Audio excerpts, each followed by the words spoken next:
Flat country, bicycles everywhere, Dutch directness, I know it all. Will you tell me anything new in this video? If this is what you think, continue watching. There is enough videos recorded featuring these topics. I personally want to hear something new. I want examples, because what do people really mean when they say that the Dutch are direct? Is it more like they will tell me I'm fat if I gain some weight, or they just don't beat around the bush and get straight to the point? Let's find out.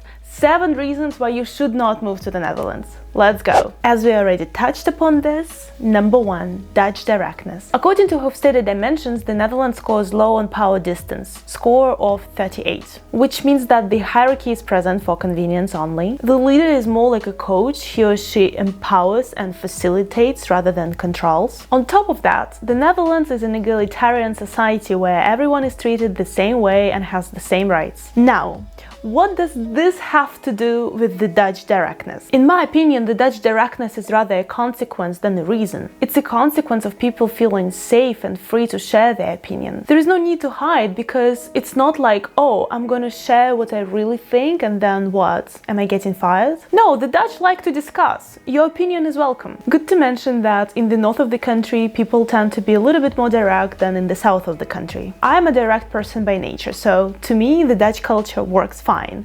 But in my opinion, and this is only my opinion, there is a fine line between speaking your mind and lacking a sense of tact. For example, telling another person that they are fat or that they live in a small place. Why would you do that? This just makes it awkward and jeopardizes the relationship. It takes away from another person's confidence, and ripping another person apart doesn't make you a better human being. So to me, it crosses the line and is considered rude or inappropriate. But if you genuinely think that the current course of action of this company doesn't work, or you don't want to hang out tonight, I appreciate this kind of directness. So if you don't deal well with direct people, maybe the Netherlands is not the country for you. Number 2, Dutch planning.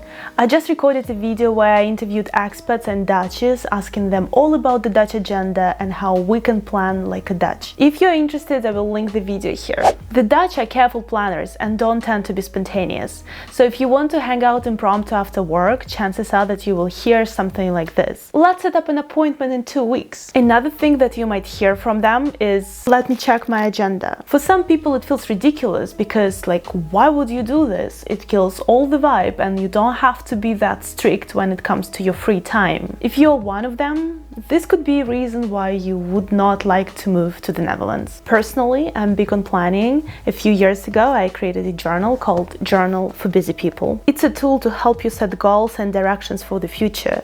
The timeline helps keep the overview of your goals to remind you of where you're going.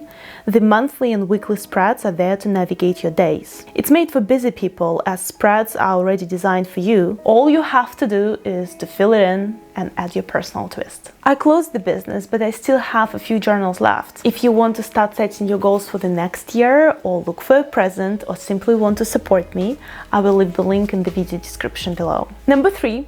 Nothing personal. The Dutch can separate business from personal.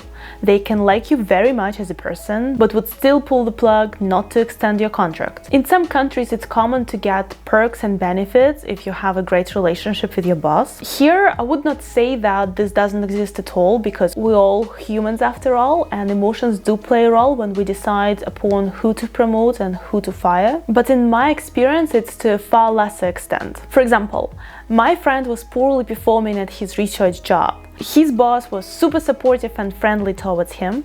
He would crack jokes, but when it came to extending my friend's contract, the tone of the conversation changed. His manager became serious and adamant. In some countries, it's more like, if your boss is friendly with you on a personal level, you should expect an indulgent treatment on the professional level. The Dutch don't seem to mix personal and business. They can appreciate you as a person, but see zero value in you as an employee. In some countries it would be like, oh, my boss doesn't like me as an employee, so I'm going to hate him on the personal level too. In the Netherlands, it doesn't have to be like this. So don't take your boss's kind attitude as a sign that your contract will get extended, or that you will get promoted, or that you will get the green light on the project. If you don't like this, think twice before moving to the Netherlands. Number 4. Not many holidays. I guess this point is arguable and depends on where you come from. In Russia we have 20 bank holidays a year. Yes, I know, it's really cool. On top of this, if a holiday falls on the weekend, we get one extra day. So for example, if the 1st of January is Sunday, we get Monday off. In the Netherlands, this is not how it works.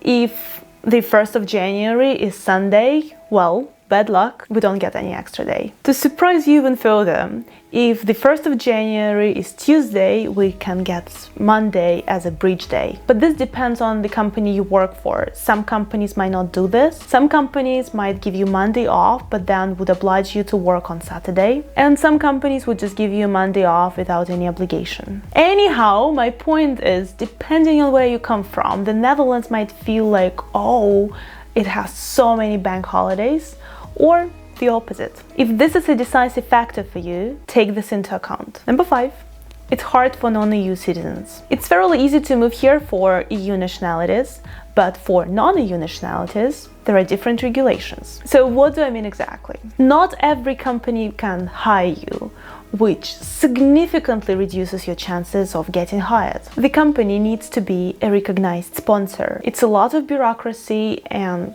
cost money. So I completely understand it from their point of view if they go like, this person seems like a good fit, but at this stage of our company's development, it's just not financially viable for us to become a recognized sponsor. So let's wait for someone with an EU passport. For you as a candidate, it means that you look for a job not only considering whether you like the job, you like the content, you like the company, location, salary, but also if they can sponsor your visa. Oftentimes, when I was looking for a job, it was an ideal job for me, but it's with a startup that simply doesn't have the funds to sponsor my visa, so I'd have to pass on this job opportunity. Now, what makes it even more difficult is that if your contract doesn't get extended, you only have 3 months to find a job in the Netherlands. I repeat this, only 3 months. What happens after this? You get packaged and sent back to your home country. With love, from the Netherlands. Okay, what does it mean exactly? So usually an employer tells you 1 month in advance if your contract gets extended or not, sometimes 2 months, but usually it's a month. This leaves you with 4 months to find a job. This is not a lot of time at all. Prior to COVID, I attended a conference and someone was sharing data that for a Dutch person it takes 6 months to find a job on average, and for an expat it would take 9 months to 12 months to find a job here in the Netherlands. So yeah, 4 months is tough. If you are not from EU and think that all this hustle and stress is not worth it, then don't consider moving to the Netherlands. Number 6, taxes. It's not a secret that in the Netherlands we pay a lot of taxes. I will give you an examples of the taxes I pay. I pay salary tax and the percentage depends on your income. There are 2 income brackets and it's done to reduce the gap between the poor and the rich. Remember that everyone should be equal in the Netherlands. I pay trash tax. You cannot imagine how surprised I was when end of the year I moved to Eindhoven. I got a letter saying that I need to pay a trash tax, about 200 euros. Water tax. I did not even know that such a thing exists before I moved to the Netherlands. I still remember as a poor student I was living close to the Amstel station and I got a letter that I needed to pay 60 euros. And 60 euros is a lot for a student. It's often the case in the Netherlands that the moment you get a good grasp of your finances, boom, it's time to pay various taxes. And if not taxes, you get bombarded with letters telling you that you spend too much water or electricity and you need to pay extra here and extra there. And I don't think that I consume water or electricity in excessive amounts, but I still have to pay for it extra every time. I understand that this is not tax, but I still decided to throw it in here. When I just moved to the Netherlands, I was surprised to hear Dutch people complain about streets being too dirty or trains being dirty while they pay so many taxes. First, I didn't get it. I was like, what? It's clean, it's okay, like why are you complaining? Now I think I'm becoming Dutch because just by looking at how much I spend in taxes, I want everything to be perfectly done and maintained in this country. I'm half joking here. In general, let's say I'm pretty happy with what we have here in the Netherlands, but I do think that we need USB ports in trains.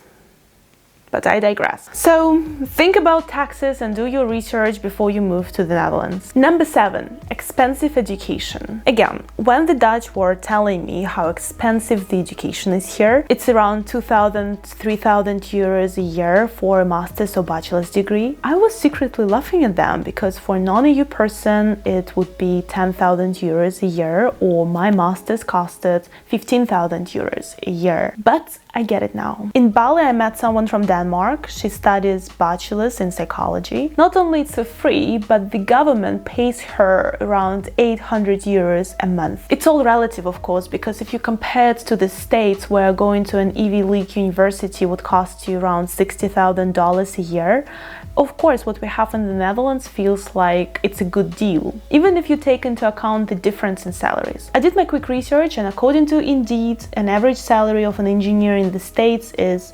$92,981 a year. In the Netherlands, it's around 78,000 euros a year, according to Glassdoor. So tuition fees in the States are around 46% of your yearly salary, while in the Netherlands, it's around 3%. It's a fairly simplistic calculation. I didn't take into account living costs, and also what we should think about is taxes, because around 60% of the Dutch research university funding comes from the government, so from our taxes, and only 7% comes from tuition fees. So we indirectly pay for our education just by paying taxes. But let's not complicate this too much for the purpose of this video. The point being, decide in advance if the Dutch education is in line with your budget, and if not, there are countries that offer cheaper education, like France, Germany, Denmark. Whether you're watching this video as a Dutch or international, which point resonates with you the most? Let us know in the comment below.